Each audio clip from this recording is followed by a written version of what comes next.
Bonsoir, mon compagnon dans le silence de cette nuit. Vous écoutez la connaissance avant de dormir. Maintenant, permettez-vous de vous reposer complètement. Laissez le lit moelleux soutenir votre corps.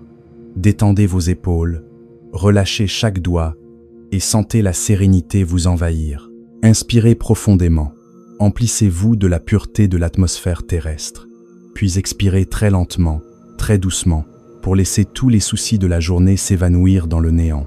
Dans cette douce obscurité, je vous invite à m'accompagner dans le voyage le plus lointain dont l'humanité ait jamais rêvé. Nous ne voyagerons pas en vaisseau spatial, mais par l'esprit et l'imagination. Nous allons quitter les lumières de la ville, le vert de la végétation, pour nous envoler vers ce point rougeoyant qui scintille dans le ciel nocturne. C'est Mars. Depuis longtemps, la planète rouge apparaît dans nos esprits comme une nouvelle frontière, un plan B, plein de promesses pour l'avenir. Mais derrière les films spectaculaires et les invitations séduisantes, il y a une vérité que peu de gens vous disent.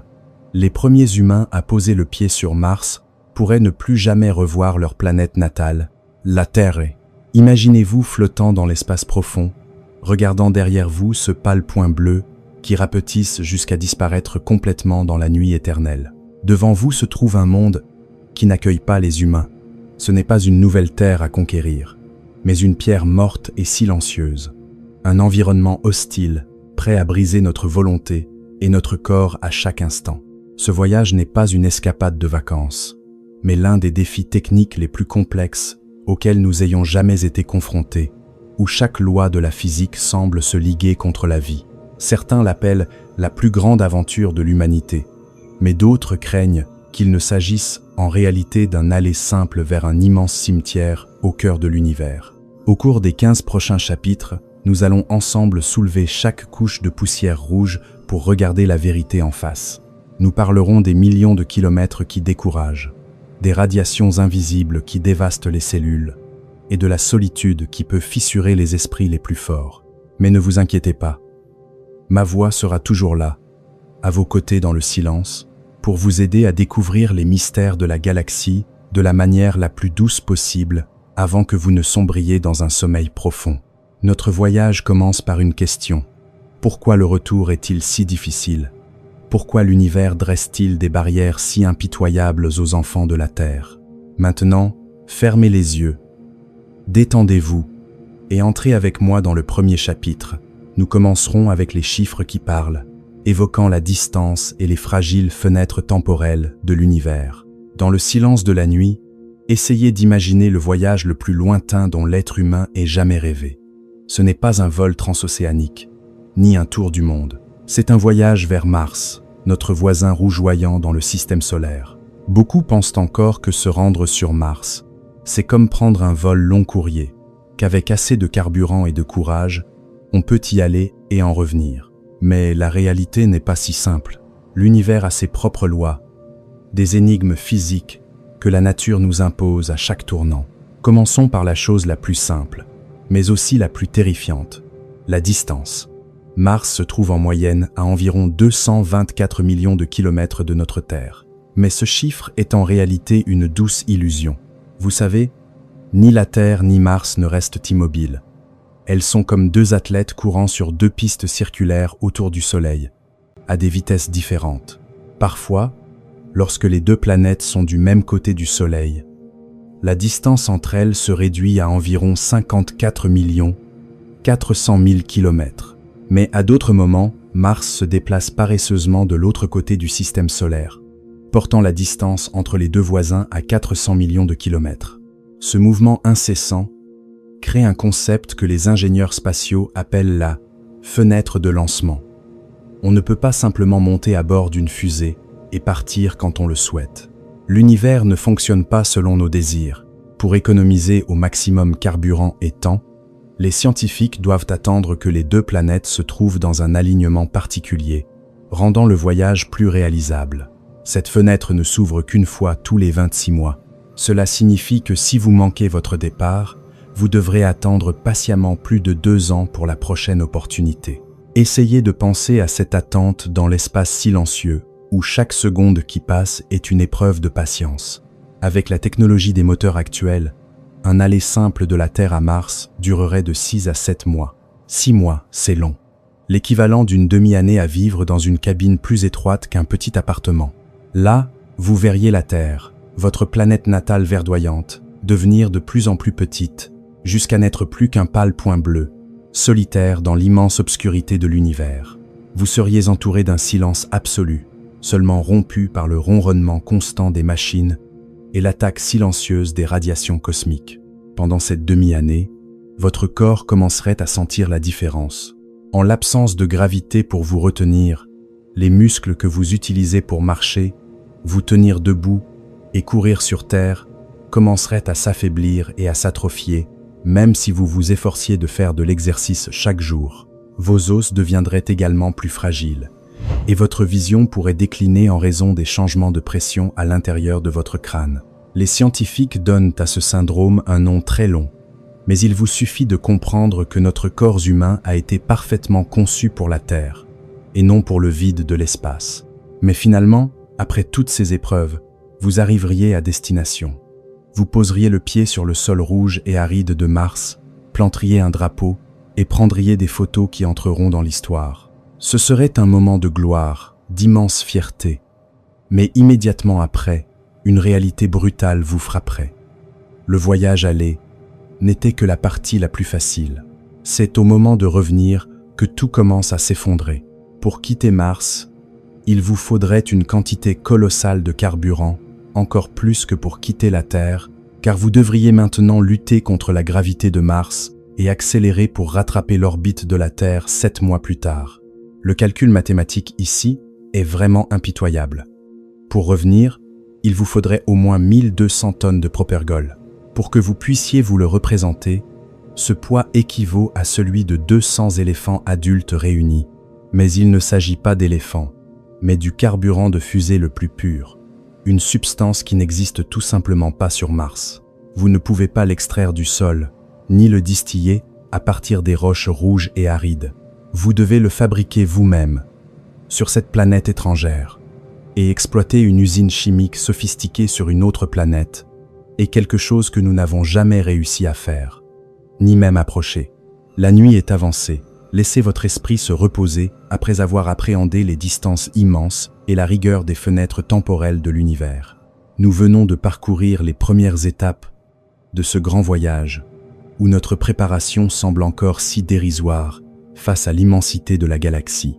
Plongez dans un sommeil profond pour que demain nous puissions continuer notre exploration des mystères qui nous attendent sur la planète rouge. Après avoir surmonté les moments bruyants du lancement, et quitter l'étreinte protectrice de l'atmosphère terrestre, vous vous retrouverez dans un état de silence étrange.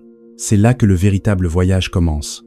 Un périple de 7 longs mois dans l'espace profond pour atteindre la planète rouge. Imaginez-vous flottant à l'intérieur d'un vaisseau spatial, où l'espace de vie est en réalité plus exigu qu'un petit studio sur Terre. Dans cet appartement d'acier, vous partagerez chaque instant de la vie avec quelques coéquipiers, des repas au sommeil, en passant par les heures d'entraînement difficiles. La première chose qui frappera votre esprit sera le changement de paysage à travers le petit hublot. La Terre, avec ses forêts d'un vert profond, ses vastes océans et vos proches, s'éloigne maintenant progressivement. Vous assisterez au rétrécissement de votre planète natale, passant d'une sphère géante pleine de vie à un pâle point bleu, isolé sur le fond noir infini de l'univers. Les psychologues appellent cela le phénomène de la Terre hors de vue. C'est une sensation de vide indescriptible, lorsque le dernier lien visuel avec votre source de vie est coupé, vous laissant au milieu d'un espace vide, sans point de repère. Pendant ces 7 mois, votre vaisseau n'est pas seulement un moyen de transport, mais aussi une forteresse fragile. Autour de vous, des flux de radiation cosmique invisibles et dangereux vous assaillent sans relâche. Sans la protection du champ magnétique et de l'épaisse atmosphère de la Terre, votre corps subira une dose de radiation extrêmement élevée, l'équivalent de passer une radiographie de la hanche chaque jour pendant des mois. Ces rayons de haute énergie peuvent traverser la coque du vaisseau, pénétrer profondément dans chacune de vos cellules, détruire votre structure génétique et augmenter le risque de développer des maladies graves plus tard. Non seulement les radiations, mais l'environnement en apaisanteur commence également à envahir silencieusement votre corps. Sans l'attraction terrestre pour les retenir, le sang et les autres fluides corporels ne s'accumulent plus dans les jambes, mais commencent à remonter vers la tête. C'est pourquoi le visage des astronautes a tendance à enfler, tandis que leurs jambes s'atrophient, n'ayant plus à supporter le poids du corps. Plus grave encore, vos os commenceront à perdre 1 à 2% de leur densité chaque mois, les rendant aussi fragiles et cassants que des branches sèches. Les muscles qui vous permettent de vous tenir debout et de marcher s'atrophieront également, car ils n'ont rien à faire dans cet environnement en apesanteur. Un syndrome étrange que les scientifiques mentionnent souvent est le syndrome neuro-oculaire associé aux vols spatiaux. En raison du changement de pression des fluides à l'intérieur du crâne, vos globes oculaires peuvent se déformer et le nerf optique peut être endommagé. De nombreux astronautes ont constaté une nette détérioration de leur vision, tout devenant plus flou, et ces changements peuvent être permanents, irréversibles, même après la fin du voyage.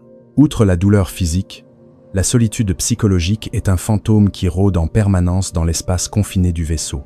Imaginez que vous vouliez parler à votre famille restée sur Terre. Vous envoyez un simple bonjour, mais ce message met entre 3 et 22 minutes pour parcourir des millions de kilomètres et atteindre la planète. Et ensuite, vous devez attendre tout aussi longtemps pour recevoir une réponse. Une simple conversation peut ainsi durer près d'1 heure, ponctuée de silence infini. Tout réconfort, tout conseil venant du sol, arrive avec un tel retard que vous avez l'impression d'être véritablement abandonné au milieu d'un océan d'étoiles. Dans cet espace de vie restreint, les coéquipiers, autrefois des amis proches, peuvent également devenir une source de tension. Lorsque vous devez voir les mêmes visages jour après jour, entendre les mêmes vieilles histoires et respirer le même air recyclé, les plus petites habitudes peuvent devenir insupportables. Un bruit de mastication un peu trop fort, un geste de la main involontaire peuvent suffire à déclencher des conflits latents. Des études sur les environnements isolés ont montré qu'après environ 6 mois, le moral humain commence souvent à décliner, entraînant dépression, anxiété et une diminution de la capacité à prendre des décisions judicieuses. Malgré tout, le vaisseau continue sa course silencieuse dans l'obscurité, en direction de sa cible rougeoyante. Chaque jour qui passe est une lutte pour garder votre esprit lucide et votre corps en état de fonctionner. 7 mois dans cette boîte de conserve ne sont pas seulement un exploit technique, mais aussi une épopée douloureuse de l'endurance humaine. Nous acceptons de quitter notre paradis verdoyant pour nous lancer dans un voyage dont le prix à payer dépasse parfois de loin tout ce que nous pouvons imaginer. Nous venons de traverser ensemble de longs et éprouvants mois à bord du vaisseau spatial en route vers Mars. Le sentiment de confinement, les transformations du corps et la profonde solitude au milieu de l'espace sont ce à quoi ces pionniers doivent faire face. Ces informations nous aident à mieux apprécier la bienveillance de la Terre et à mieux comprendre la rudesse de l'univers infini. Dans le silence absolu de l'univers, le corps humain entame un processus de transformation profonde qu'aucune préparation sur Terre ne peut entièrement anticiper. Nous sommes des enfants de la Terre, façonnés pendant des millions d'années pour tenir debout sous l'attraction de la planète bleue. Mais lorsque nous quittons cette étreinte, chaque cellule, chaque goutte de sang dans nos veines commence à protester. Le changement le plus visible concerne le système squelettique et musculaire. Sur Terre, chaque jour, vous marchez, portez des objets lourds, et vos os et muscles travaillent constamment contre la gravité. Mais sur la planète rouge, la gravité n'est que d'environ 38% de celle de notre planète d'origine. Cela peut sembler agréable de pouvoir sauter plus haut ou se déplacer plus facilement. Mais pour le corps, c'est une catastrophe silencieuse. N'ayant plus de poids à supporter, vos os commencent à perdre de leur densité à un rythme alarmant, environ 1 à 2% chaque mois. Le calcium qui assure la solidité du corps est alors évacué par l'urine, rendant les os aussi fragiles et cassants que des morceaux de craie sèche. Les muscles, en particulier ceux des jambes et du dos, n'ayant plus rien à faire, commenceront également à s'atrophier et à s'affaiblir rapidement, même si vous vous efforcez de vous entraîner chaque jour. Les os et les muscles ne sont pas les seuls touchés. Votre système cardiovasculaire entame également une réinitialisation risquée. Sous l'effet de la faible gravité, le sang ne s'accumule plus dans les jambes comme avant, mais commence à remonter vers la poitrine et la tête, Vous sentirez votre visage enflé, tandis que vos jambes s'affineront visiblement. Le cœur, cette pompe si endurante, n'a plus besoin de lutter pour faire remonter le sang depuis les pieds. Il va progressivement réduire sa taille et devenir moins efficace pour lutter contre l'attraction terrestre si vous décidez un jour de revenir. L'un des dangers les plus silencieux et les plus redoutables est l'assaut des radiations cosmiques. En quittant la protection du champ magnétique terrestre, votre corps est comme exposé à une pluie de balles microscopiques et invisibles. Ces particules à haute énergie peuvent traverser le blindage le plus épais du vaisseau, pénétrer directement dans chaque cellule et briser les précieux brins d'ADN. Les scientifiques ont calculé qu'un astronaute en route vers Mars sera exposé à une dose de radiation équivalente à une radiographie de la hanche chaque jour pendant plus d'1 an. Cette destruction au niveau moléculaire augmente le risque de cancer de 5 à 10%, tout en causant des dommages permanents à votre système nerveux et à vos capacités cognitives. Plus récemment, des études publiées en juin 2024 ont révélé un nouveau risque obsédant, les lésions rénales. La combinaison des radiations cosmiques et de l'environnement de faible gravité surcharge les reins, qui doivent filtrer les minéraux libérés par les os. Ces changements peuvent entraîner une insuffisance rénale permanente, ou la formation de calculs rénaux extrêmement douloureux au milieu de l'immensité de l'espace, où aucun hôpital, ni médecin spécialiste, ne peut vous venir en aide. Votre vision n'est pas non plus à l'abri de cette spirale de changement. En raison du déplacement des fluides vers la tête, la pression intracrânienne augmente, comprimant l'arrière du globe oculaire et déformant la forme de l'œil. Ce syndrome peut rendre votre vision floue de manière permanente, transformant les images éclatantes de l'univers en halos pâles et méconnaissables. Ce qui préoccupe le plus les scientifiques, c'est la suradaptation du corps au nouvel environnement. Après des mois ou des années passées dans la faible gravité de Mars, votre corps finira par croire que c'est là son état normal. Il se débarrassera de ce qui est superflu, comme une densité osseuse élevée ou un muscle cardiaque puissant, pour économiser de l'énergie. Et c'est alors qu'un paradoxe douloureux se produira. La Terre, où vous êtes né et avez grandi, deviendra pour vous une planète étrangère et hostile.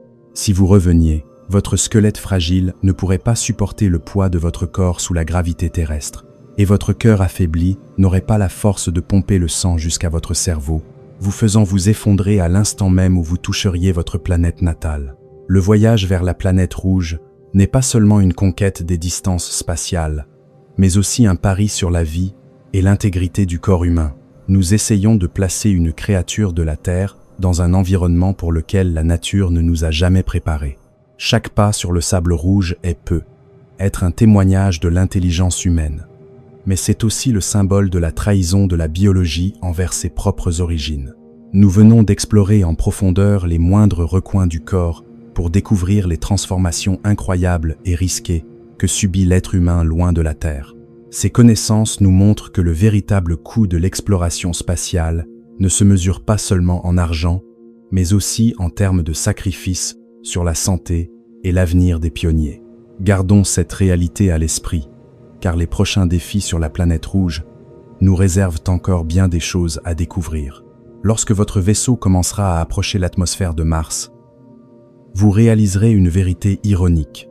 L'atmosphère y est très ténue, représentant moins d'1% de l'épaisseur de l'atmosphère terrestre. Sur notre planète, l'atmosphère dense agit comme un coussin géant, créant une résistance naturelle pour ralentir tout objet en chute.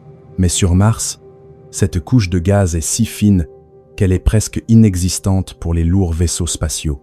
Elle n'est pas assez dense pour vous aider à ralentir avec des parachutes conventionnels, mais juste assez pour créer une friction et une chaleur terribles, capables d'incinérer la coque du vaisseau en un instant. Imaginez un peu ce que nous avons accompli. Jusqu'à présent, l'humanité a réussi à poser des robots autonomes comme Persévérance à la surface de la planète rouge. Mais Persévérance ne pèse qu'environ 1 tonne. Pour faire atterrir cette tonne d'équipement, les scientifiques de la NASA ont dû employer les techniques les plus complexes.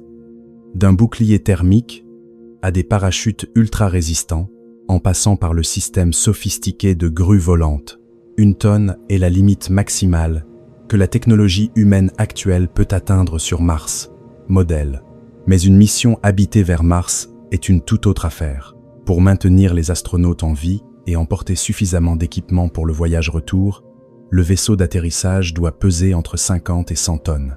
C'est précisément là que toutes les théories scientifiques actuelles se heurtent à un mur infranchissable. Avec une masse colossale, 50 à 100 fois supérieure à celle du rover Perseverance, les parachutes se déchireraient instantanément, incapables de supporter un tel poids.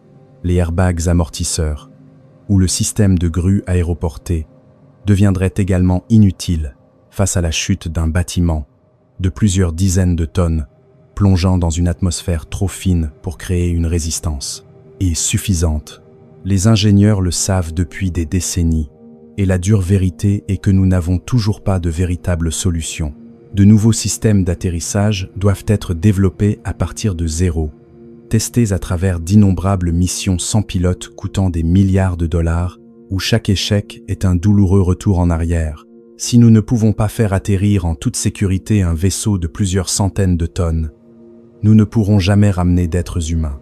Car pour retourner en orbite, vous avez besoin d'un véhicule de lancement avec des milliers de tonnes de carburant, et celui-ci doit déjà se trouver à la surface de Mars avant que vous ne vouliez en repartir. C'est un cercle vicieux impitoyable. Pour ramener des gens, il faut faire atterrir un vaisseau extrêmement lourd. Mais pour faire atterrir un vaisseau extrêmement lourd, il faut une technologie que nous ne possédons pas encore. Même si vous résolviez le problème du carburant ou de la survie, poser le pied en douceur sur le sol reste une fenêtre de tir extrêmement étroite et hasardeuse. Une erreur dans l'angle d'approche, un incident mineur dans le système de rétrofusée utilisé pour freiner, et tout partira en fumée dans cette atmosphère aride. Imaginez ce que ressent un astronaute à l'intérieur de cette capsule. Vous plongez à une vitesse de plusieurs milliers de kilomètres par heure, regardant par le hublot une lueur rouge de poussière et de roches s'approcher à une vitesse terrifiante. Vous savez que vous pariez votre vie sur des technologies qui n'ont jamais été testées à une si grande échelle. La pression extérieure n'est que d'environ 610 pascal, bien inférieure à celle de la Terre, ce qui fait que l'espace à l'extérieur du vaisseau ressemble essentiellement à un vide. Si votre combinaison spatiale avait la moindre fuite pendant l'atterrissage, vous perdriez conscience en seulement 15 secondes, car le dioxyde de carbone dans votre sang commencerait à bouillonner. La température extérieure n'est pas non plus clémente. Elle peut varier de moins 175 degrés Celsius la nuit à 30 degrés Celsius le jour. Votre vaisseau doit être une forteresse parfaite pour résister à ces conditions extrêmes dès le premier instant où il touche le sable et la poussière. Et ce n'est que le début. Même si vous avez réussi votre atterrissage, vous devez faire face à la réalité que votre vaisseau a pu être endommagé durant ce processus violent et vous devrez survivre dans un environnement hostile pendant 16 mois avant que la prochaine fenêtre de lancement ne s'ouvre. La plus grande peur n'est pas la mort instantanée, mais le fait d'être piégé. Une fois posé, il n'y a pas de retour en arrière possible. Aucune équipe de secours ne peut arriver à temps pour vous aider si le vaisseau rencontre un problème. Vous êtes à 224 millions de kilomètres de la quincaillerie la plus proche. Chaque équipement doit fonctionner parfaitement pendant des années, au milieu des tempêtes de poussière et des assauts des rayons cosmiques. Le ciel de Mars au crépuscule peut arborer un bleu pâle et poétique, mais derrière cette beauté se cache un piège mortel que l'humanité tente de surmonter. Nous brûlons d'envie d'y poser le pied, d'inscrire notre nom dans l'histoire, mais le prix d'un atterrissage raté est bien trop élevé. Peut être que ce que nous voyons dans les vidéos promotionnelles, éclatantes sur l'avenir sur Mars, n'est que la moitié de la vérité. L'autre moitié se trouve dans les calculs arides des ingénieurs, où ils admettent que nous ne sommes toujours pas prêts à poser un objet aussi lourd qu'un être humain en toute sécurité sur la planète rouge. En terminant ce chapitre, nous réalisons que la plus grande distance ne se mesure parfois pas en kilomètres, mais dans les quelques courtes minutes où le vaisseau traverse l'atmosphère pour toucher le sol. Ce sont des instants qui décident entre la gloire et la poussière. Laissez votre esprit se reposer, plongez dans le sommeil avec la compréhension de nos propres limites. Demain, nous explorerons ensemble un miracle chimique où l'homme tente de créer la vie et l'énergie à partir de l'atmosphère toxique de Mars elle-même.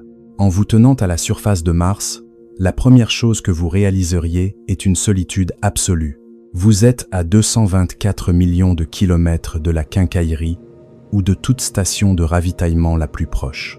Tout ce dont vous avez besoin pour survivre et pour revenir doit être calculé à l'avance ou, plus miraculeusement, doit être créé à partir de ce que cette planète aride a à offrir. Le plus grand défi réside dans un chiffre impitoyable, 1200 tonnes. C'est la masse minimale de propergol dont un vaisseau spatial a besoin pour vaincre la gravité de Mars et entamer son voyage de retour vers la Terre.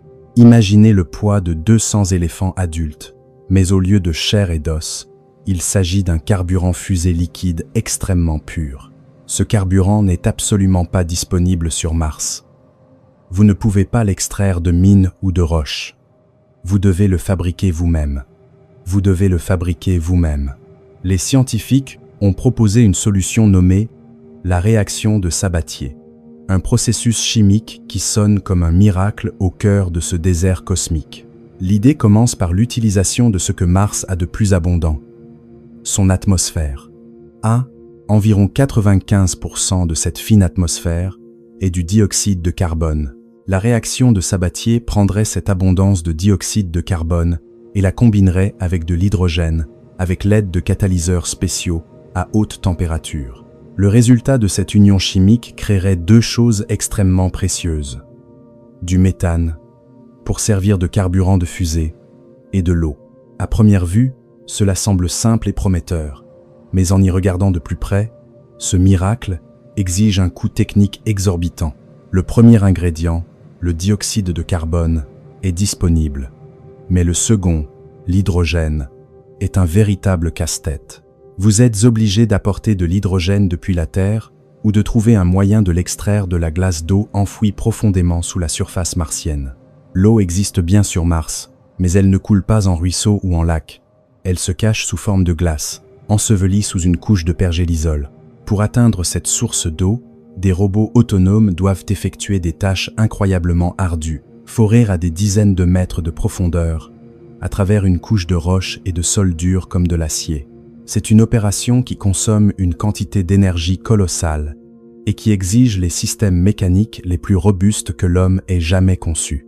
Ces foreuses doivent opérer dans un environnement hostile, où la température peut chuter brutalement de 30 degrés Celsius le jour à moins 175 degrés Celsius la nuit.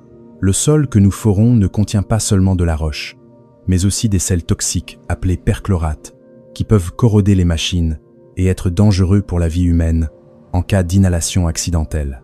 Imaginez une usine chimique sophistiquée, fonctionnant de manière entièrement automatique au milieu de tempêtes de poussière qui peuvent durer des mois. Aucun technicien ne peut venir réparer une pompe défaillante ou une fuite dans une canalisation. Chaque composant doit fonctionner à la perfection pendant 16 longs mois à la surface de Mars, juste pour remplir les réservoirs de carburant pour le voyage retour. 16 mois, c'est une éternité, où vos équipements doivent résister aux radiations et aux particules de poussière fine, capables de s'infiltrer dans le moindre interstice des machines.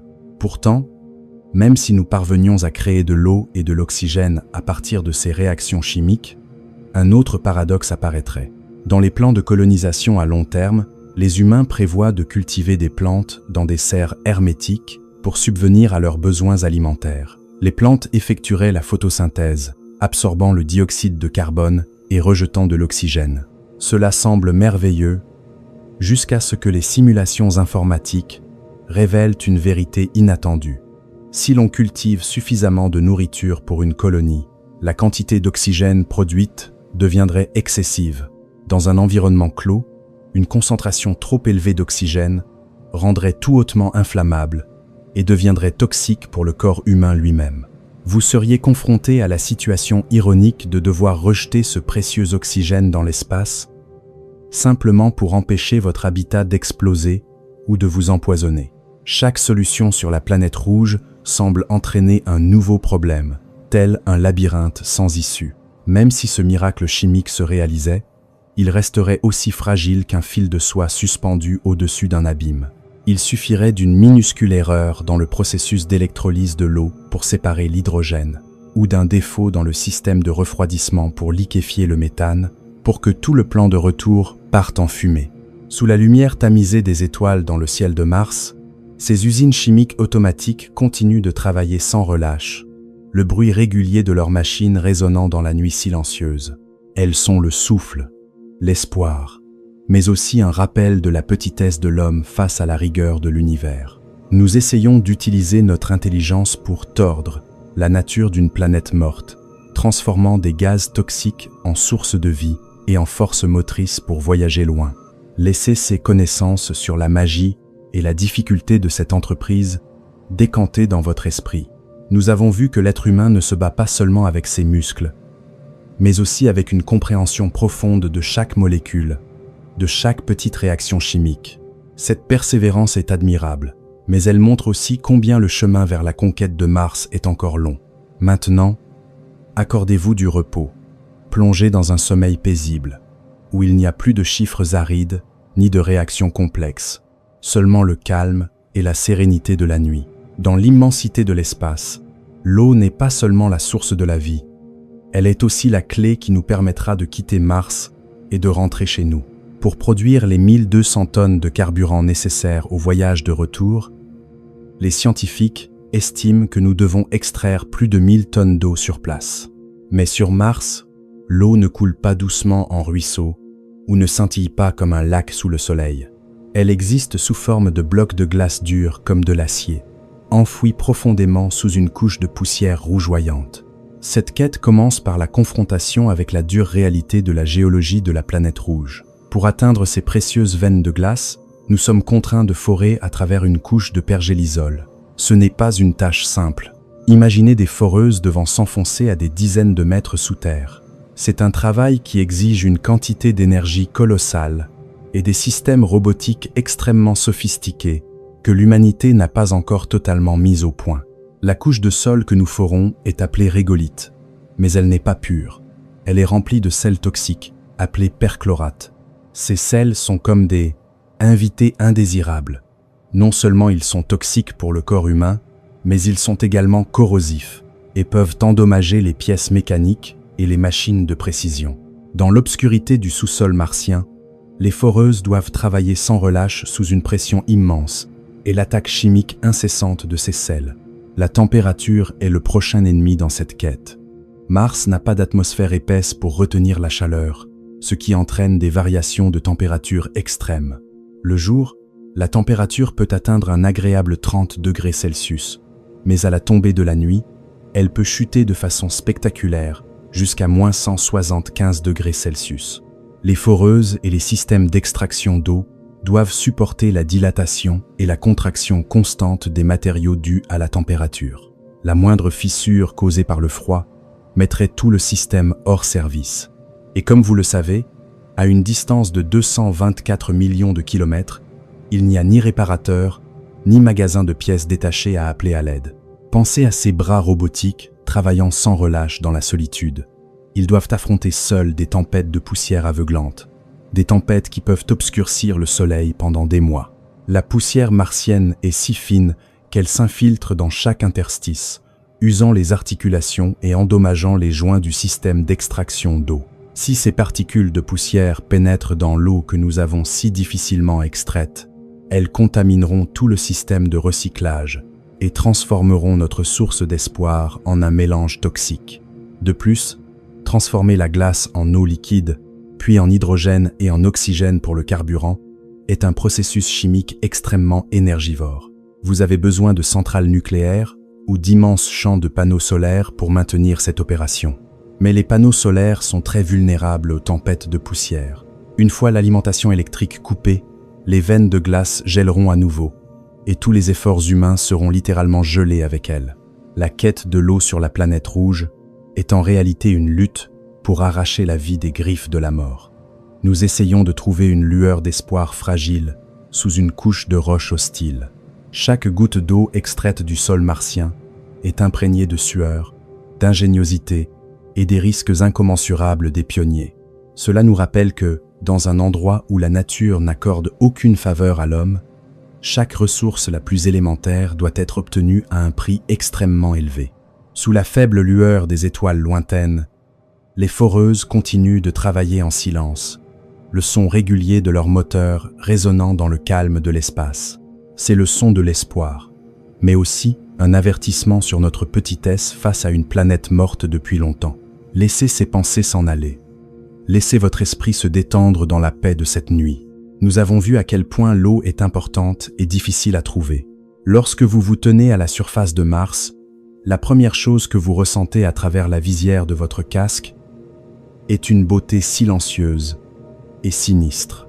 Le ciel n'est pas d'un bleu profond comme chez nous, mais passe d'un rose pâle à un orange terreux en raison de la diffusion de la lumière par de fines particules de poussière. Mais, derrière cette beauté poétique, se cache une dure réalité. Vous vous trouvez dans un environnement qui est en fait un vide quasi parfait. L'atmosphère de Mars est extrêmement ténue, avec une pression de surface moyenne d'environ 610 pascal, soit moins d'1% de la pression que nous respirons sur Terre. Imaginez que, par malheur, votre combinaison pressurisée subisse une fuite. Vous n'auriez qu'environ 15 petites secondes avant de perdre connaissance. Durant ces 15 secondes, votre corps subirait des transformations horribles que l'on ne voit habituellement que dans les films d'horreur. En raison de la pression extérieure si basse, le dioxyde de carbone et les autres gaz dissous dans votre sang commenceraient à bouillonner et à s'échapper comme les bulles d'une bouteille de boisson gazeuse que l'on vient d'ouvrir. Votre sang ne bouillirait pas vraiment au sens thermique du terme, mais ces bulles de gaz bloqueraient la circulation sanguine, causant des dommages irréversibles en un clin d'œil. Même si vous pouviez respirer l'air de Mars, vous ne pourriez pas survivre. Environ 96% de l'atmosphère ici est du dioxyde de carbone, un gaz que nous, les humains, expirons au lieu d'inspirer. Le manque d'oxygène et la pression extrêmement basse rendent cette atmosphère totalement incapable de vous protéger des dangers de l'espace. Sur Terre, notre atmosphère dense et notre puissant champ magnétique agissent comme un bouclier géant, bloquant la plupart des rayonnements nocifs et désintégrant les petites météorites avant qu'elles n'atteignent le sol. Mais sur Mars, ce bouclier a disparu il y a des milliards d'années avec le déclin du champ magnétique de la planète. Vous seriez complètement exposé à des flux de particules à haute énergie qui traversent tout, attaquant directement la structure de l'ADN de chaque cellule de votre corps. La température sur la planète rouge est également une symphonie de notes extrêmes, hautes et basses. Comme il n'y a pas d'atmosphère assez épaisse pour retenir la chaleur, Mars ne peut pas rester chaude. Par une belle journée d'été à l'équateur, la température peut atteindre 30 degrés Celsius. Une température assez agréable, comme une journée ensoleillée sur Terre. Mais dès que le soleil se couche, le froid s'installe impitoyablement, faisant chuter la température à moins 175 degrés Celsius. Ce changement de température brutale exige que le système de régulation thermique de votre combinaison spatiale et de vos habitats fonctionne parfaitement, sans la moindre faille. Une simple panne de courant, provoquant l'arrêt du système de chauffage, entraînerait une mort par le froid plus rapide que tout ce que vous pouvez imaginer. Dans votre espace de vie confiné, chaque respiration est contrôlée par des machines. Le système de support de vie doit continuellement filtrer le dioxyde de carbone que vous expirez et le remplacer par de l'oxygène frais. C'est un cycle fermé et fragile. Imaginez le léger sifflement de l'oxygène circulant dans les tuyaux, le seul son qui vous relie à la vie au milieu d'un monde mort. Cependant, vivre dans un espace clos, avec de l'air constamment recyclé, présente également des risques pour la santé mentale et physique. Les fines poussières de Mars, chargées électriquement et contenant des sels toxiques, cherchent toujours à s'infiltrer par les interstices des sas pour atteindre vos poumons. Ces particules de poussière ne sont pas comme la poussière terrestre, polie par l'eau et le vent au fil du temps. La poussière martienne est tranchante comme de minuscules éclats de verre brisés, pouvant causer des cicatrices permanentes dans les tissus pulmonaires et empoisonner vos reins et votre thyroïde. Sous cette atmosphère ténue, le son se propage également de manière étrange. En raison de la faible densité de l'air, le son ne peut pas voyager loin ni clairement comme chez nous. Chaque bruit semble étouffé, indistinct, ce qui ne fait qu'approfondir le sentiment de solitude. Vous pourriez crier de toutes vos forces au milieu du désert rouge, mais votre écho serait rapidement englouti par le silence du vide. Ce silence peut apaiser votre âme un instant, Mais à long terme, il deviendra un fardeau psychologique terrible, vous rappelant que vous êtes dans un endroit où la vie, par nature, n'a pas sa place. Toute activité à l'extérieur de l'habitat, même une courte promenade pour vérifier un équipement, est une mission périlleuse. Vous devez enfiler votre lourde combinaison spatiale, vérifier chaque fermeture, chaque joint et la concentration d'oxygène avec le plus grand soin. Cette combinaison est votre propre petite planète, la seule chose qui sépare la chaleur de la vie du vide froid de l'univers. Chaque fois que vous franchissez le sas, vous pariez contre les lois impitoyables de la physique d'un monde sans air. Lorsque la nuit tombe sur la planète rouge, en regardant par le petit hublot de l'habitat enfoui profondément sous la roche pour vous protéger des radiations, vous verrez les 2 petites lunes de Mars traverser rapidement le ciel. Vous rêverez de la sensation d'ouvrir une fenêtre pour sentir une brise fraîche, de l'odeur de l'herbe et de la terre humide après la pluie. Mais ici, le vent n'apporte que des poussières toxiques, et l'atmosphère est un ennemi silencieux. La vie dans un monde sans air est une bataille technologique incessante pour empêcher la flamme de la vie humaine de s'éteindre face à la rigueur de la nature. Laissez les images du souffle fragile de la planète rouge s'estomper dans votre esprit. Ressentez la chance que nous avons de respirer l'air riche en oxygène de la Terre. Librement et facilement, laissez cette quiétude vous guider vers un sommeil profond où vous n'aurez plus à vous soucier de la pression ou des radiations nocives. Ensemble, nous avons compris un peu plus la rudesse de Mars, pour chérir davantage la planète bleue que nous appelons notre foyer. Lorsque nous admirons Mars à travers les superbes photos des rovers, cette couleur rouge brique caractéristique est en réalité de la poussière.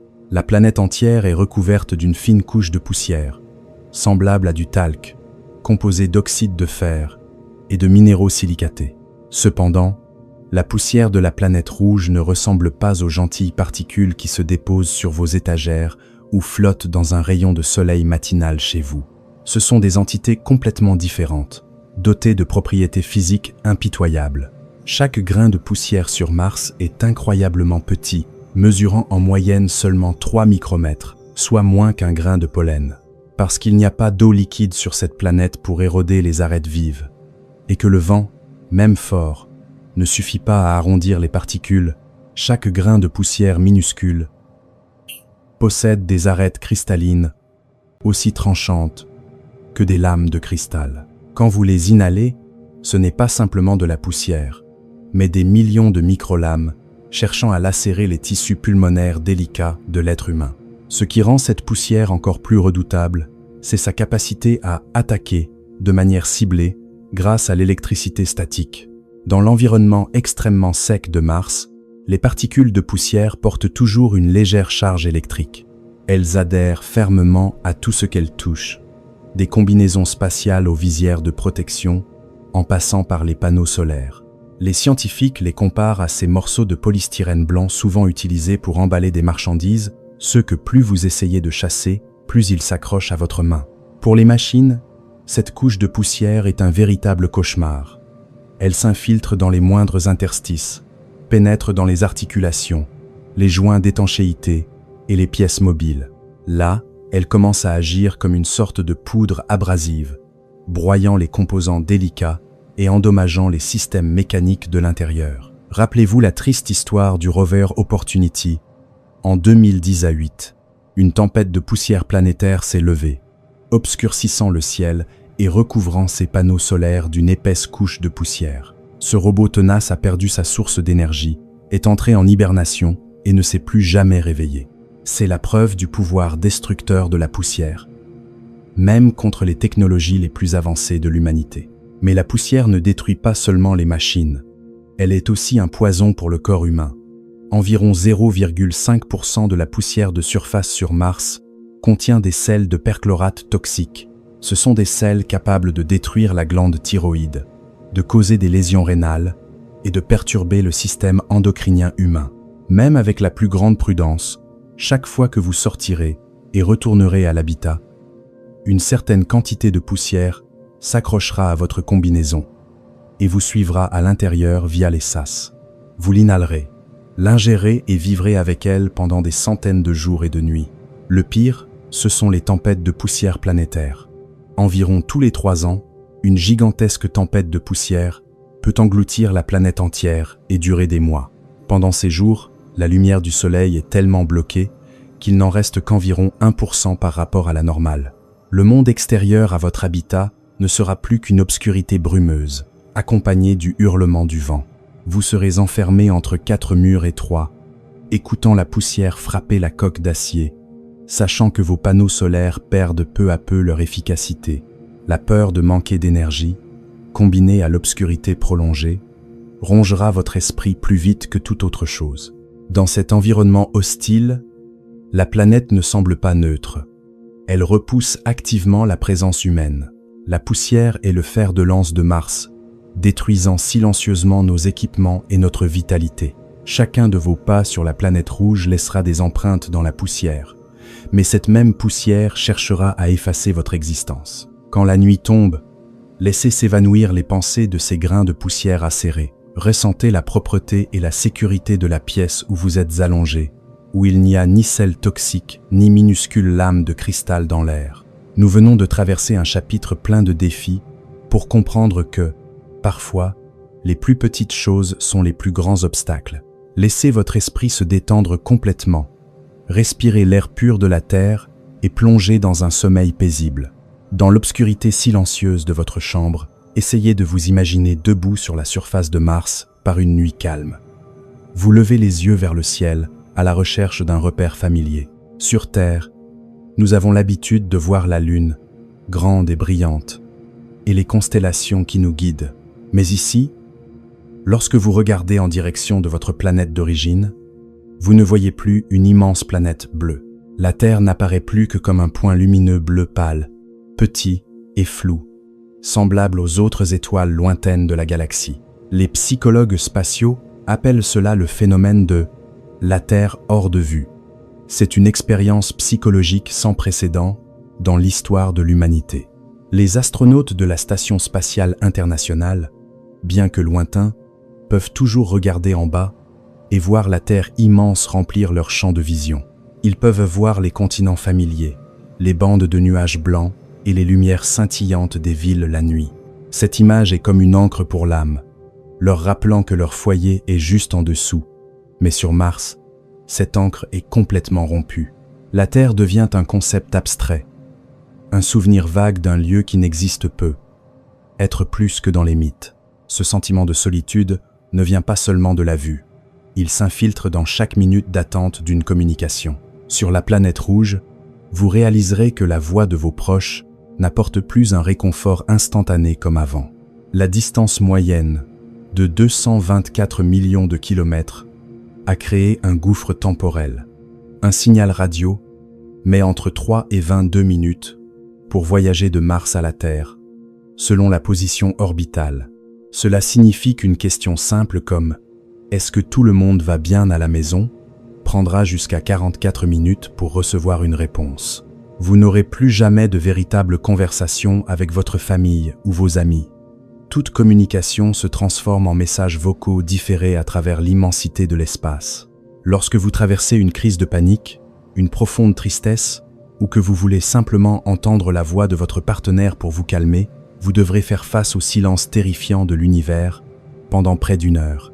Pendant ce temps, votre situation aura peu être complètement changée, et les conseils envoyés de la Terre pourraient être devenus inutiles. Cette séparation engendre un état que les chercheurs appellent la détérioration de la santé comportementale.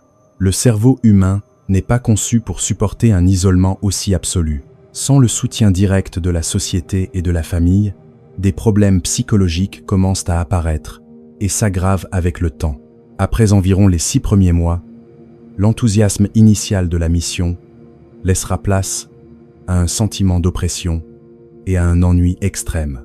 Dans l'espace confiné de l'habitat, où vous ne voyez que les mêmes visages jour après jour, votre esprit commence à prendre une tournure négative.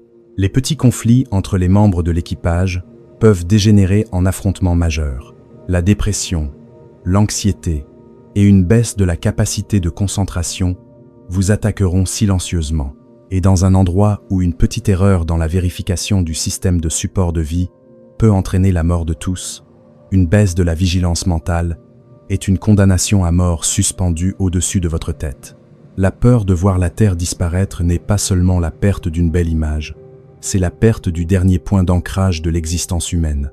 Vous réaliserez que vous êtes au milieu d'un océan de ténèbres, où même la lumière de votre étoile natale devient étrangère. Cette solitude s'infiltre jusqu'à la moelle, change votre nature profonde, transformant les héros les plus courageux en âmes perdues au milieu de la poussière rouge et du vent glacial. Laissez-vous aller à une détente complète, respirez profondément.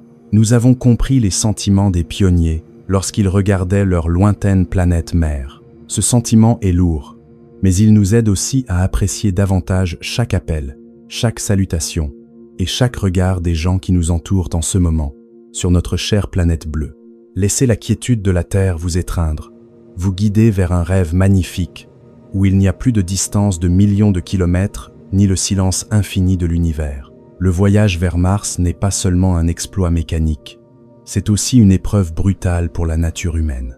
Essayez d'imaginer devoir vivre 3 ans en continu dans un espace exigu, sans intimité, sans issue, et sans jamais voir de nouveaux visages. Les psychologues appellent cela une « cocotte minute » mentale, où toutes les émotions sont comprimées et peuvent exploser à tout moment. Toute mission de longue durée traverse certaines phases psychologiques. La première phase est souvent l'euphorie. Ce sont les premières semaines, voire les premiers mois, où vous vous sentez plein d'enthousiasme pour la mission, émerveillé par la beauté de l'univers et étroitement lié à vos coéquipiers. Mais ensuite, cette euphorie s'estompe pour laisser place à la phase de réalité. L'environnement n'est plus une nouveauté et commence à devenir oppressant. Les plus petites habitudes de vos coéquipiers, un bruit de mastication un peu trop fort, une façon d'arranger les affaires qui diffère de la vôtre, ou même une voix répétitive, tout peut devenir une source d'irritation sans fin. Sur Terre, vous pourriez sortir vous promener pour vous calmer. Mais ici, vous ne pouvez aller nulle part. Vous êtes enfermé avec ces frustrations pendant des centaines de jours et de nuits. Des recherches menées dans des stations en Antarctique, où l'environnement est le plus similaire à celui de Mars, ont révélé un schéma inquiétant. Après environ 6 mois, les problèmes psychologiques commencent souvent à faire surface. La cohésion entre les membres de l'équipe diminue, tandis que la dépression et l'anxiété augmentent. Certaines personnes tombent dans un état de léthargie, perdant leur motivation au travail, tandis que d'autres deviennent irritables et sujettes au conflit. Le véritable danger réside dans le fait que, sur la planète rouge, votre esprit est le système de contrôle le plus important. Un astronaute en dépression peut perdre sa concentration pendant seulement 30 secondes, assez pour oublier de fermer hermétiquement un sas. Une personne trop anxieuse pourrait prendre des décisions impulsives dans une situation d'urgence, mettant en danger toute l'expédition. Dans un lieu où la mort n'est qu'à une fine coque d'acier de vous, toute fissure dans l'âme est une menace directe pour la survie. Voici les principaux facteurs qui rendent la psyché humaine vulnérable à l'effondrement sur la planète rouge. La monotonie prolongée, la répétition des mêmes tâches, la consommation des mêmes aliments et la vue des mêmes paysages rouges privent le cerveau de stimulation. Le manque d'intimité. Dans un habitat exigu, chacun de vos gestes est observé par les autres, ce qui vous empêche de vous sentir vraiment à l'aise. Les troubles du sommeil. La durée d'une journée sur Mars est de 24 heures et 39 minutes. Cette légère différence par rapport à la Terre décale progressivement votre rythme circadien, entraînant une privation de sommeil chronique, une diminution de la régulation émotionnelle et un déclin cognitif. La pression de l'isolement. Savoir qu'aucune aide ne peut arriver avant au moins 2 ans crée un fardeau psychologique terrible. L'expérience Mars 500, où 6 membres ont été isolés pendant 520 jours sur Terre, l'a prouvé. Bien qu'ils sachent qu'ils étaient en sécurité et pouvaient partir si nécessaire, les astronautes ont tout de même rencontré de graves problèmes de sommeil et de dépression. Sur une véritable planète rouge, sans bouton d'éjection, ces pressions seraient démultipliées. Un autre aspect moins évoqué est la fracture au sein du système de commandement. Qui aura vraiment le pouvoir de décision lorsque le centre de contrôle sur Terre est à 20 minutes de communication? Les conflits de style de management, les différences culturelles au sein d'une équipe internationale peuvent facilement se transformer en confrontations acerbes. Le commandant doit porter une responsabilité écrasante, maintenir tout le monde en vie et en harmonie, tout en luttant lui-même contre ses propres peurs. Dans l'obscurité de la longue nuit martienne, vous réaliserez que le corps peut être entraîné à supporter les radiations ou la faible gravité, mais que l'esprit humain est une entité bien plus fragile. Vous pouvez mesurer la perte de densité osseuse ou l'atrophie musculaire, mais il est très difficile de quantifier le moment où une âme décide qu'elle en a assez supporté. Une fois la fissure apparue, elle peut entraîner des conséquences désastreuses qu'aucun test psychologique sur Terre n'aurait pu prévoir. Nous venons d'explorer ensemble les recoins sombres de l'esprit humain face à une solitude sans fin. Ces fissures nous rappellent que ce sont la connexion et la communauté qui définissent l'humanité. Ressentez la chaleur et la paix des relations qui vous entourent en ce moment, ici même sur notre terre natale. Ce sont des cadeaux inestimables qu'aucun voyage dans l'espace ne pourra jamais remplacer. Laissez ces pensées décanter pour faire place au calme et au repos. Nous explorerons ensemble les prochains défis dans le chapitre suivant, où nous ferons face à des urgences médicales au milieu de l'immensité de l'espace. Dans l'obscurité de l'habitat entouré de roches et de sols rouges, le murmure du système de survie est le seul son qui vous rappelle votre existence. Mais imaginez, par une nuit calme, qu'un de vos coéquipiers ressente soudain une douleur aiguë dans le bas de l'abdomen. La douleur s'intensifie, sourde et violente. Il pourrait s'agir d'une appendicite aiguë. Sur Terre, c'est une situation médicale courante qui ne nécessite qu'une courte intervention chirurgicale et quelques jours de repos pour se rétablir. Mais ici, à 224 millions de kilomètres de chez vous, une appendicite pourrait être une condamnation à mort. Le premier et plus grand défi est la distance et le délai. Vous ne pouvez pas appeler une ambulance, ni demander l'aide immédiate d'un médecin spécialiste. Toute communication avec la Terre subit un délai de 20 à 44 minutes pour l'aller-retour. Lors d'une intervention chirurgicale d'urgence, où chaque seconde vaut de l'or, attendre près d'une heure pour recevoir un conseil d'un médecin sur Terre est inacceptable. Vous êtes complètement seul avec les moyens du bord. L'équipement médical sur Mars est également extrêmement limité en raison des contraintes de poids strictes au lancement. Chaque kilogramme d'équipement emporté doit être soigneusement pesé par rapport à la nourriture, à l'eau et aux pièces de rechange. Par conséquent, votre habitat ne peut être équipé que des instruments chirurgicaux les plus basiques, de quelques médicaments essentiels et d'appareils de diagnostic simples. Vous n'aurez pas d'énormes machines d'IRM, pas de salle d'opération stérile moderne et surtout, pas de médecins spécialistes pour chaque domaine. Vos coéquipiers ne sont probablement que des personnes ayant des connaissances médicales de base ou ayant suivi une formation accélérée en chirurgie avant le départ. Imaginez la scène d'une opération se déroulant dans l'habitat exigu où vous vivez depuis des mois. Ce n'est pas un environnement parfaitement stérile. La poussière martienne, avec ses particules ultra fines chargées électriquement et ses sels toxiques, trouve toujours un moyen de s'infiltrer et pourrait contaminer directement l'incision. Les personnes effectuant l'opération pourraient avoir les mains qui tremblent à cause de l'atrophie musculaire après des mois passés en faible gravité. Leur vision pourrait également être floue en raison des changements de pression intracrânienne.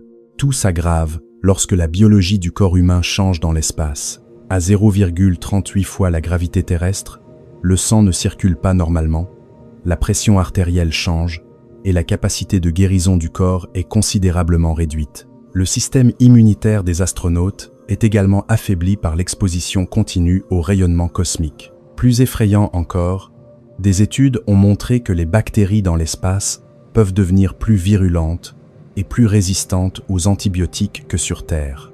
Une petite infection qui serait facilement guérie à la maison pourrait entraîner une septicémie et la mort sur la planète rouge. Il n'y a pas que les cas de médecine interne. Les blessures physiques sont aussi un cauchemar. Les os des humains vivant sur Mars deviendront progressivement plus fragiles en raison d'une perte de densité osseuse d'1 à 2% par mois. Une légère chute pourrait entraîner une fracture. Réduire une fracture peut sembler simple, mais la question de savoir si les os peuvent guérir correctement en faible gravité reste une grande énigme que la science n'a pas encore résolue. La personne blessée pourrait souffrir d'un handicap permanent, devenant incapable d'accomplir des tâches essentielles à la survie de l'expédition. Même les problèmes dentaires apparemment simples peuvent devenir critiques. Une infection dentaire non traitée à temps peut se propager dans le sang provoquant des complications potentiellement mortelles. Sur Mars, vous devriez vous extraire une dent vous-même ou effectuer des procédures douloureuses avec des outils rudimentaires et une quantité limitée d'anesthésiques. Et puis, il y a une question que personne ne veut aborder, mais qui est toujours présente dans l'esprit de chacun. Que se passerait-il si un membre de l'équipage mourait sur Mars? Vous ne pouvez pas l'enterrer à l'extérieur car creuser dans le pergélisol avec une combinaison spatiale est un travail extrêmement dangereux et épuisant. Vous ne pouvez pas non plus l'incinérer car le carburant est incroyablement précieux. Probablement, le corps du coéquipier devrait être congelé et stocké à l'extérieur de l'habitat jusqu'à la fin de la mission. Chaque jour en sortant pour travailler, vous devriez voir la silhouette de votre ami décédé, un rappel douloureux de l'échec et du prix de ce voyage. Le fardeau psychologique qui pèse sur les épaules de la personne effectuant les soins est terrible. Elle doit vivre avec l'obsession d'être potentiellement la personne qui a directement causé la mort de son ami, par manque de compétences ou d'équipement. Le chagrin et la culpabilité pourraient anéantir le moral des survivants, rendant une mission déjà difficile encore plus inextricable. En terminant ce chapitre, nous prenons conscience de la fragilité de la vie humaine, loin de la protection de la Terre. Chaque souffle, chaque battement de cœur sain que nous avons, en ce moment, est un cadeau inestimable. Appréciez votre santé et les soins médicaux auxquels nous avons si facilement accès. Maintenant, laissez votre esprit se détendre, ressentez la quiétude et plongez dans un sommeil profond. Nous nous retrouverons au prochain chapitre pour découvrir les dangers des radiations invisibles qui détruisent silencieusement le corps humain. Dans le silence absolu de Mars, il y a quelque chose que l'œil humain ne peut jamais voir, mais qui décide silencieusement du sort de chaque astronaute. C'est le rayonnement cosmique. Sur notre planète Terre, nous sommes enveloppés par un champ magnétique puissant et une atmosphère épaisse qui agissent comme un immense bouclier, nous protégeant des particules de haute énergie venant du Soleil et des profondeurs de la Voie lactée. Cependant, Mars a perdu son champ magnétique il y a des milliards d'années, et son atmosphère est bien trop fine pour arrêter quoi que ce soit. En posant le pied ici, vous êtes complètement exposé à des flux de particules énergétiques capables de tout traverser. L'attaque commence.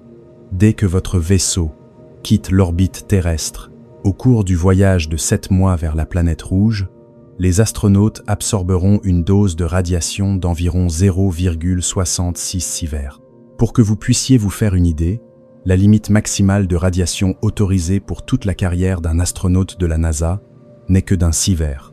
Cela signifie que le simple aller-retour consomme près des 2/3 de votre budget de radiation pour toute une vie. Si vous aviez l'intention de faire un deuxième voyage, votre corps ne pourrait tout simplement pas le supporter. La dévastation se produit au niveau moléculaire, au plus profond de chaque cellule. Ces particules de haute énergie sont comme des lames invisibles, voyageant à une vitesse proche de celle de la lumière et sectionnant les précieux brins d'ADN. Notre corps possède des mécanismes de réparation miraculeux, mais ils ne sont jamais parfaits. Chaque fois qu'un brin d'ADN est mal reconnecté, une mutation apparaît. Certaines mutations sont inoffensives, mais d'autres transformeront vos cellules en cellules cancéreuses. Les scientifiques estiment qu'une mission vers Mars augmenterait le risque de mourir d'un cancer d'environ 5 à 10%. Certains modèles prédisent même que ce chiffre pourrait atteindre 20%. Mais le cancer n'est pas la seule menace. Le rayonnement cosmique s'attaque également au système cardiovasculaire, augmentant le risque de maladies cardiaques, d'accidents vasculaires cérébraux et de problèmes de circulation sanguine. Votre cerveau est également en danger, car les cellules nerveuses sont endommagées, ce qui entraîne un déclin cognitif, une perte de mémoire et des difficultés de raisonnement complexes.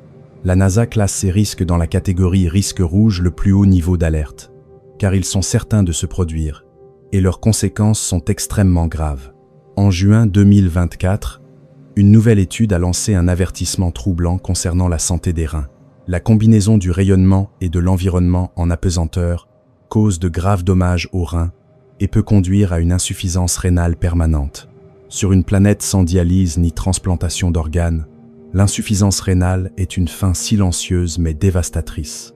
Vous vous demandez pourquoi ne fabriquons-nous pas de meilleurs boucliers? La réponse réside dans la rigueur de la physique. Le plomb est un bon matériau de blindage contre les radiations, mais il est trop lourd pour être emporté dans l'espace. L'eau est aussi une solution, mais il faudrait une couche d'eau de plusieurs mètres d'épaisseur autour de l'habitat pour être vraiment en sécurité, ce qui augmenterait la masse du vaisseau à un niveau impossible à lancer. Certaines conceptions proposent d'enfouir la colonie sous le régolithe martien. Cependant, vivre dans des grottes sombres, sans fenêtres, sans lumière naturelle pendant 16 mois, provoquerait d'autres crises psychologiques graves. Et surtout, aucune couche de roche ne peut vous protéger pendant les 14 mois de voyage aller-retour entre les planètes. Le voyage vers Mars est en réalité un compromis entre la quête de gloire et l'intégrité de votre corps. Chaque cellule de votre être se transforme silencieusement, faisant de vous une entité différente de l'intérieur. La trahison cellulaire ne se produit pas instantanément. Elle est comme un sablier qui s'écoule. Chaque grain de sable qui tombe est un morceau d'ADN perdu, un risque de maladie qui augmente. Sous le ciel étoilé de cette nuit, ressentez la sécurité absolue d'être enveloppé par le champ magnétique et l'épaisse atmosphère de la Terre. Prenez une profonde inspiration d'air frais, sachant que chaque cellule de votre corps est protégée et aimée. Nous avons compris ensemble l'un des ennemis les plus redoutables de l'humanité dans l'univers, afin d'apprécier davantage la vie paisible que nous menons. Laissez votre esprit se reposer. Plongez dans le silence de la nuit. Nous nous retrouverons au prochain chapitre pour découvrir l'adaptation douloureuse du corps et la raison pour laquelle, une fois que vous aurez passé trop de temps sur Mars, vous ne pourrez être plus jamais revenir. Dans le silence de l'habitat sur Mars, vous pourriez vous sentir incroyablement léger. Avec une gravité équivalente à seulement 38% de celle de la Terre, chacun de vos mouvements devient plus gracieux. Vous pouvez sauter plus haut, porter des objets lourds que vous n'auriez jamais pu soulever chez vous. Au début, cela semble être un cadeau, une libération du poids oppressant de la planète bleue. Pourtant, derrière cette légèreté se cache un processus de dégradation biologique impitoyable qui se déroule dans chacune de vos cellules. Le corps humain est une merveille de l'évolution, mais il est parfaitement conçu pour vivre uniquement sous l'attraction d'un jet de la Terre. Lorsque vous passez 16 mois sur Mars, votre corps commence à croire à tort que cet environnement de faible gravité est son état permanent. Votre système squelettique, le pilier qui soutient tout votre corps, commence à se dégrader. Chaque mois qui passe, vos os perdent entre 1 et 2% de leur densité. Des minéraux précieux, comme le calcium, sont évacués de vos os, car votre corps pense que vous n'avez plus besoin d'un squelette aussi robuste pour contrer la gravité. Simultanément, vos muscles entament eux aussi leur douloureux déclin. Même si vous vous efforcez de faire de l'exercice quotidiennement avec des équipements spécialisés, vos muscles ne cessent de s'atrophier et de s'affaiblir. C'est particulièrement vrai pour les groupes musculaires des jambes et du dos, ceux qui travaillaient le plus dur pour vous maintenir debout sur Terre et qui maintenant s'amollissent en l'absence de gravité. Plus effrayant encore est le changement du système cardiovasculaire. Votre cœur, la pompe la plus endurante, n'a plus à lutter pour propulser le sang de vos pieds à votre cerveau contre la forte attraction de votre planète d'origine. Il commence à s'ajuster, à réduire sa taille et à devenir plus paresseux pour maintenir la pression artérielle. Le système vasculaire se rééquilibre également pour s'adapter à l'environnement à 0,38 G. Chaque organe de votre corps exécute une symphonie d'adaptation, mais c'est une mélodie triste pour le jour du retour. Les scientifiques des agences spatiales comme la NASA sont confrontés à une question lancinante qu'ils discutent rarement en public. Le corps humain peut-il supporter une gravité intermédiaire comme celle de Mars sur le long terme? Toutes les données dont nous disposons proviennent d'astronautes vivant en apesanteur à bord de la Station spatiale internationale, où ils flottent complètement. Nous n'avons jamais expérimenté la vie dans un lieu à faible gravité comme la planète rouge. Certaines études suggèrent qu'un niveau de gravité inférieur à 0,4 G est insuffisant pour maintenir les fonctions physiologiques humaines normales à long terme. Avec ses 0,38 G, Mars se situe juste au bord de cet effondrement biologique. Imaginez, après 16 mois sur la planète rouge et 7 mois de voyage de retour, votre vaisseau pénètre enfin dans l'atmosphère terrestre. Mais maintenant, votre planète natale ne vous accueille plus avec douceur. L'attraction d'un jet de la Terre devient une force d'écrasement impitoyable pour votre corps complètement transformé. À l'atterrissage, il est possible que vous ne puissiez pas vous tenir debout sur vos propres jambes. Vos os, devenus aussi fragiles et poreux que du cristal, pourraient se briser sous le simple poids de votre corps.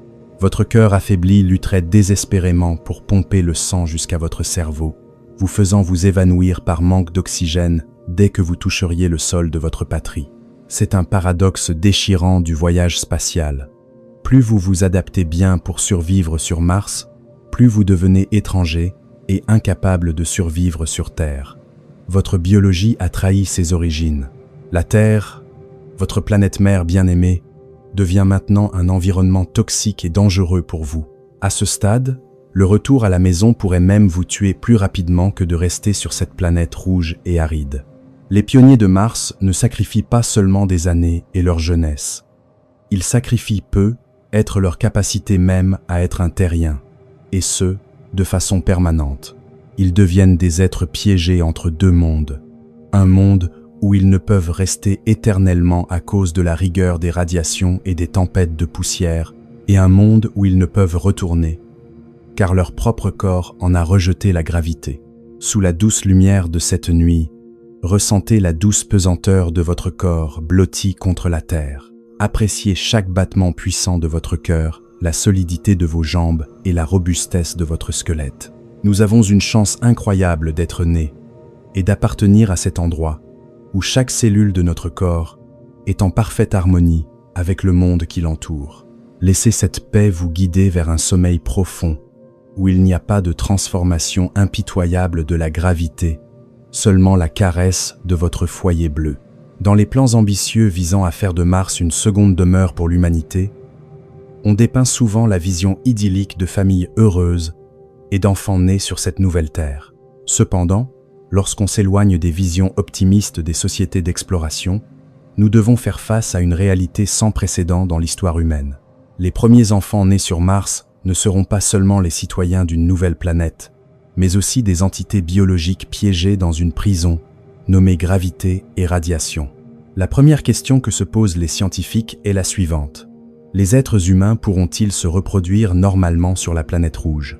À ce jour, nous ne disposons d'absolument aucune donnée sur la manière dont un embryon humain se développerait dans un environnement avec seulement 38% de la gravité terrestre. Tous les systèmes biologiques de notre corps, de la division cellulaire à la formation des organes, sont programmés pour fonctionner sous l'attraction d'un jet de notre planète d'origine. Un fœtus se développant dans un environnement à faible gravité pourrait subir de graves malformations de sa structure osseuse et du développement de son système nerveux. Si un enfant a la chance de naître en bonne santé, son parcours vers l'âge adulte sur la planète rouge sera une adaptation douloureuse. Durant les 15 premières années de sa vie, alors que les os et les muscles sont dans leur phase de développement la plus intense, le corps de l'enfant s'adaptera à l'environnement de 38% de gravité. Leurs os deviendront plus longs, mais aussi beaucoup plus fins et plus fragiles que ceux des enfants sur Terre. Les muscles n'auront pas non plus besoin de se développer autant pour soutenir le corps, ce qui se traduira par une silhouette élancée et fragile. Le système cardiovasculaire, en particulier le cœur, ne sera pas entraîné à pomper le sang contre la gravité terrestre, rendant leur endurance extrêmement limitée. L'environnement de vie de ces enfants représentera également un immense sacrifice. Ils grandiront dans des habitats hermétiques, peut être profondément sous terre pour se protéger des radiations cosmiques nocives. Au lieu de courir sous un ciel bleu, de sentir une brise fraîche ou de jouer sur une herbe verdoyante, leur monde se limitera à des murs de métal froid et à une lumière artificielle. Les enfants de Mars ne connaîtront jamais l'odeur de la pluie, la sensation des gouttes de rosée du matin ou le bruissement des feuilles dans le vent. Pour eux, la nature sera un concept de luxe qui n'existera qu'à travers de vieilles vidéos envoyées depuis la planète de leurs ancêtres. Plus triste encore, cette formidable adaptation biologique se transformera en une condamnation à un exil permanent. Un enfant né et élevé sur Mars ne pourra probablement jamais mettre les pieds sur Terre. Pour un corps habitué à une faible gravité, la puissante attraction de la planète mère deviendrait une force d'écrasement impitoyable. Leur cœur affaibli ne pourrait pas pomper le sang jusqu'au cerveau, et leur squelette fragile se briserait sous leur propre poids. Ils deviendraient une nouvelle espèce humaine, que l'on pourrait appeler les Martiens, emprisonnés sur la planète même où ils sont nés par les frontières de la biologie. Cela soulève une immense question éthique. Avons-nous le droit de créer des êtres humains privés du droit de vivre sur la planète d'origine de leur espèce? Nous sommes en train de créer une génération de prisonniers, de la gravité, des enfants qui doivent subir les conséquences des ambitions exploratoires des adultes. Ils n'ont pas choisi où naître, mais doivent accepter une vie pleine de limitations en matière de santé et d'espace de vie. De plus, l'isolement social et les différences culturelles créeront également de profonds fossés. Avec un délai de communication pouvant atteindre 44 minutes pour un aller-retour, les enfants de la planète rouge ne pourront pas avoir de véritable connexion avec la société terrestre. Ils développeront leur propre langue, leurs propres valeurs et peut être un regard plein de ressentiment ou d'étrangeté envers la planète bleue qu'ils n'auront jamais vue de leurs propres yeux. Cette divergence pourrait conduire à la formation d'une branche de l'humanité entièrement distincte, où la compréhension entre les deux mondes deviendrait plus fragile que jamais. En regardant dans les yeux d'un enfant imaginaire sur Mars, nous ne voyons pas seulement la lueur de la découverte, mais aussi la profonde tristesse d'un isolement absolu. Nous nous dirigeons vers un avenir où les humains pourront conquérir les étoiles, mais le prix à payer est parfois le sacrifice de la liberté même des générations futures. Laissez ces réflexions s'estomper au rythme de votre respiration régulière.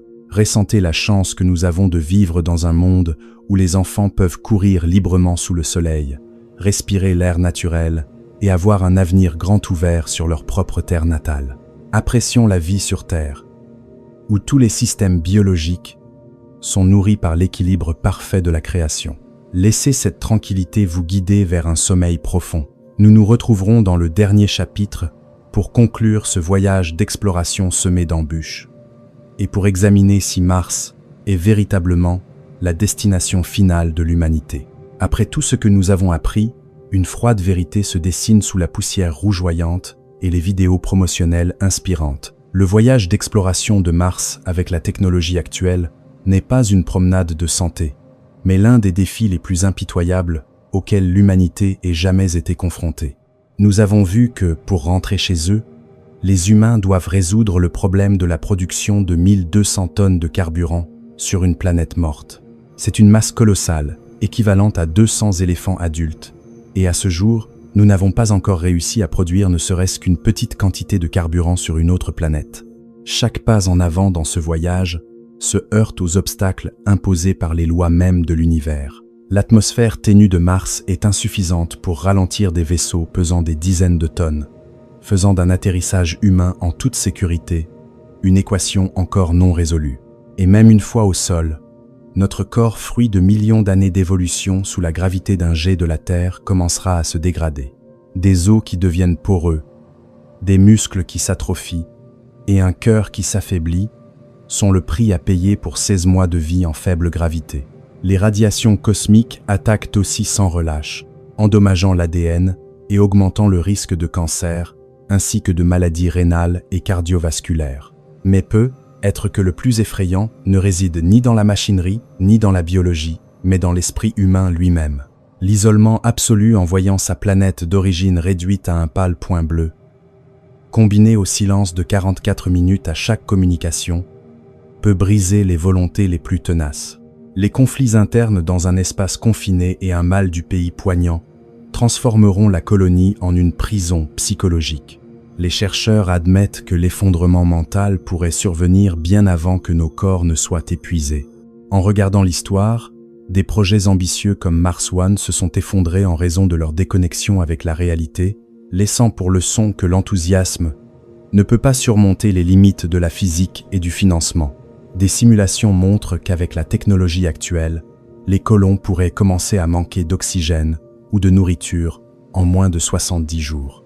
Le coût d'une telle mission pourrait atteindre 1000 milliards de dollars, une somme colossale qui pourrait être utilisée pour résoudre une multitude de problèmes urgents ici même sur Terre, comme le changement climatique, les maladies et la pauvreté. Alors, pourquoi un tel désir persiste-t-il ?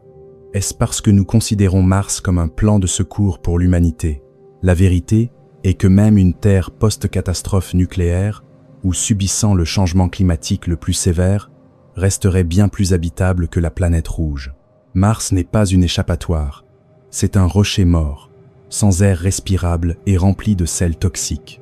L'approche la plus réaliste réside être dans la poursuite des investissements dans des robots autonomes intelligents. Des machines comme Perseverance ou le télescope spatial James Webb nous apportent déjà d'immenses connaissances sans risquer des vies humaines ni dépenser des milliers de milliards de dollars en systèmes de survie. Et si nous voulons tester la colonisation, la Lune est le tremplin le plus logique. Avec une distance de seulement 3 jours de voyage au lieu de 9 mois et une communication quasi instantanée, la Lune nous offre une chance de sauvetage en cas de problème. La conquête de l'espace est une épopée de l'intelligence humaine, mais elle exige aussi de l'humilité face à la nature. Nous ne devrions pas nous précipiter pour envoyer des pionniers dans une mission dont ils pourraient ne jamais revenir, non pas parce qu'ils choisiraient de rester, mais parce que notre technologie est insuffisante pour les protéger. Promouvoir des voyages sans retour est un pari éthique hasardeux, alors que nous ne comprenons pas encore pleinement les souffrances qu'ils devront endurer. Sous le ciel nocturne paisible de la Terre, laissez votre souffle s'harmoniser avec la vie qui vous entoure. Ressentez la préciosité de chaque bouffée d'oxygène frais, la stabilité de vos pieds sur un sol à 1G et la chaleur des liens en temps réel avec vos proches. Notre planète est un cadeau inestimable de la création, un lieu où tous les systèmes biologiques fonctionnent en parfaite harmonie pour nous nourrir. Ici, le voyage de « savoir avant de dormir » sur la planète rouge touche à sa fin. Nous espérons que ces informations vous ont offert une perspective plus profonde et réaliste sur l'immensité de l'univers, tout en vous amenant à chérir davantage la planète bleue que nous appelons notre foyer. Laissez tous vos soucis s'éloigner et permettez à votre esprit de se reposer complètement. Maintenant, alors que les récits de la lointaine planète rouge s'achèvent, laissez votre esprit revenir doucement dans cette pièce qui vous est familière. Sentez la solidité du sol sous votre dos, la douceur de l'oreiller et la chaleur qui se propage au rythme de votre respiration régulière. Nous avons parcouru des millions de kilomètres en pensée, traversé des tempêtes de poussière et les rudes barrières de l'univers pour réaliser une chose simple, mais inestimable. Nous sommes chez nous. Mars restera être un rêve éclatant dans le ciel nocturne, une fière invitation au courage. Mais en cet instant, dans le silence de l'obscurité, laissez la gratitude envahir votre âme. La gratitude pour cette atmosphère riche en oxygène que vous respirez librement, sans aucune machine de protection. La gratitude pour la douce gravité de 1G de la Terre qui soutient chacun de vos muscles, chacun de vos os, sans les affaiblir.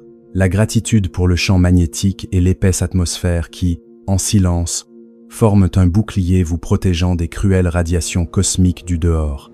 Laissez votre volonté se reposer. Fini les calculs sur les milliers de tonnes de carburant.